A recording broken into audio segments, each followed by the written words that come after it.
the Flesh Zonker.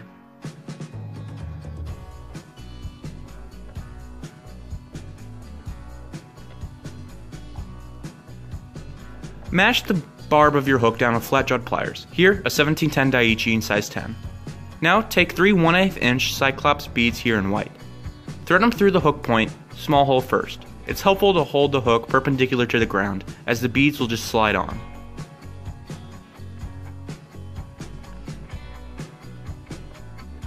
Now, go to 0.02 lead-free round wire.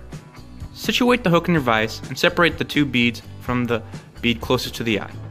Take 5 wraps of lead right behind the first bead and then push it up towards the eye. Now take the second bead and push it up towards the previous wrapped lead.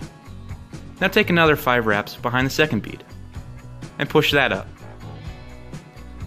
Now push the final bead and take just a couple more wraps behind it to push everything up towards the hook eye.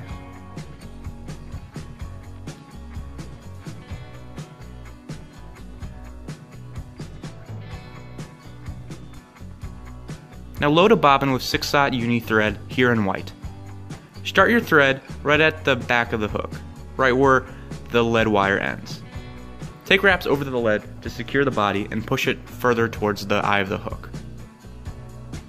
We're going to use baby yarn. This comes in a lot of colors, here in variegated pink and here in white. Clip the coral kind of peachish color off from the pinkish section of baby yarn and burn one of the tips. Now, create a tail that's about a hook shank in length sticking off the bend of the hook.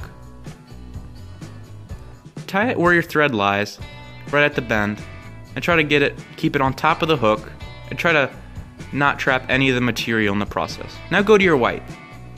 Cut about an 8 or so inch piece off. This will create numerous flies.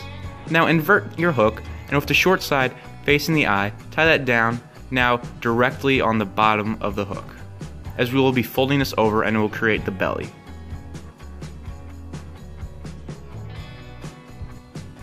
Now advance your thread to behind the second bead.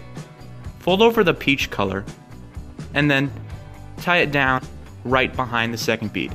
Try to encompass the whole hook and cover up all the wire wraps. Now do the same with the white, but this time on the bottom of the hook. Once those are good and secure, advance your thread to the final bead. And again, fold the 2 sections over and tie them right behind that bead.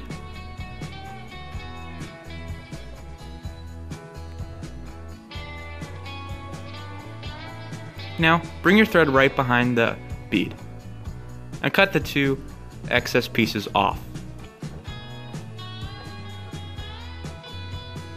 Now, without trapping any material, go ahead and take a couple more wraps to anchor your thread and do a whip finish.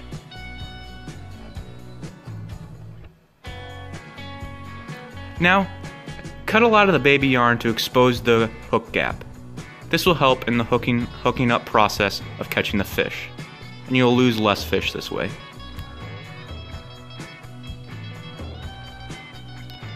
Now, apply some Sally Hansen's to the thread wraps and bead to protect the paint and keep the fly durable. And that's it.